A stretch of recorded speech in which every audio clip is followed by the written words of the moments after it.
100 বছর আগের কথা। তখন এক দেশ থেকে অন্য দেশে যাতায়াতের জন্য কোনো কাগজপত্রের প্রয়োজন ছিল না। তবে প্রথম বিশ্বযুদ্ধের পর সবকিছু পরিবর্তন হতে শুরু করে। অবৈধ অভিবাসীদের দেশ থেকে বিতাড়িত করতে এবং বিশ্বজুড়ে এক দেশ থেকে আরেক দেশে অভিবাসীদের ঠেকাতে এই ব্যবস্থা চালু হয়। সর্বপ্রথম মার্কিন যুক্তরাষ্ট্র এই ব্যবস্থার প্রচলন করে। তারপর লিগ অব নেশনসে এটা নিয়ে আলোচনা হয়। এরপর 1924 সালে মার্কিন যুক্তরাষ্ট্র তাদের নতুন পাসপোর্ট ব্যবস্থা চালু করে। এরপর থেকে বিভিন্ন দেশে ভ্রমণের জন্য প্রয়োজন হয়ে পড়ে পাসপোর্টের। রাষ্ট্রপতি থেকে প্রধানমন্ত্রী, সরকারি চাকরিজীবী থেকে সাধারণ জনগণ সবারই পাসপোর্টের প্রয়োজন হয়। তবে সরকারি চাকরিজীবীদের ক্ষেত্রে তারা কূটনৈতিক পাসপোর্ট বহন করে থাকে। তবে পৃথিবীর 200-টিরও বেশি দেশে 88 কোটি মানুষের মধ্যে কেবলমাত্র 3 জন ব্যক্তি আছে যাদের পাসপোর্টের প্রয়োজন পড়ে না। এই 3 জন ব্যক্তি বিদেশে ভ্রমণে গেলে তাদের কাছে পাসপোর্টের কথা কেউ জিজ্ঞাসাও করে না। এই 3 জন বিশেষ ব্যক্তি হচ্ছেন ব্রিটেনের রাজা, জাপানের রাজা এবং রানী। চার্লস ব্রিটেনের রাজা হওয়ার আগে এই সুবিধা বুক করছিলেন ব্রিটেনের রানী। চার্লস ব্রিটেনের রাজা হওয়ার পর তার সেক্রেটারি তার দেশের পররাষ্ট্র দপ্তরের মাধ্যমে সব দেশে একটি নথিবার্তা পাঠান।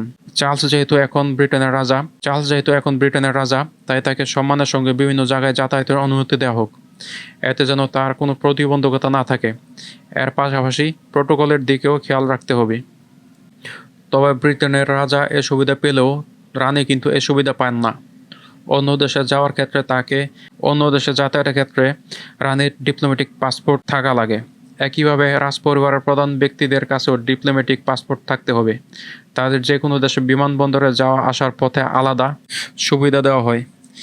এলিজাবেথ যখন রানী ছিলেন তখন তিনি এই পাসপোর্ট পাওয়ার বিশেষ সুযোগটি পেয়েছিলেন।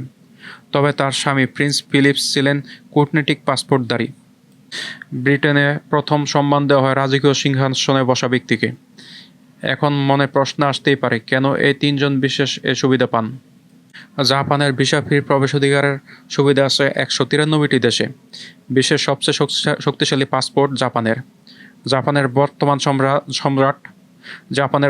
সম্রাট নারুহিতো।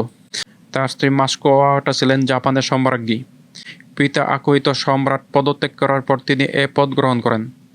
যতদিন তার বাবা জাপানের সম্রাট ছিলেন ততদিন তার এবং তার স্ত্রী পাসপোর্ট রাখার প্রয়োজন ছিল না। 88 বছর বয়সে আকিহিতো 2019 সাল পর্যন্ত জাপানের সম্রাট ছিলেন। এরপর তিনি অবসর নেওয়ার সিদ্ধান্ত নেন। তাই এখন বিদেশে ভ্রমণের সময় তাদেরকে কনসুলার পাসপোর্ট ব্যবহার করতে হয়। জাপানের কূটনৈতিক নথি ঘেঁটে জানা যায় যে 1971 সালের পর থেকে এই বিশেষ ব্যবস্থা চালু হয় জাপানের সম্রাট ও সম্রাজ্ঞীর জন্য।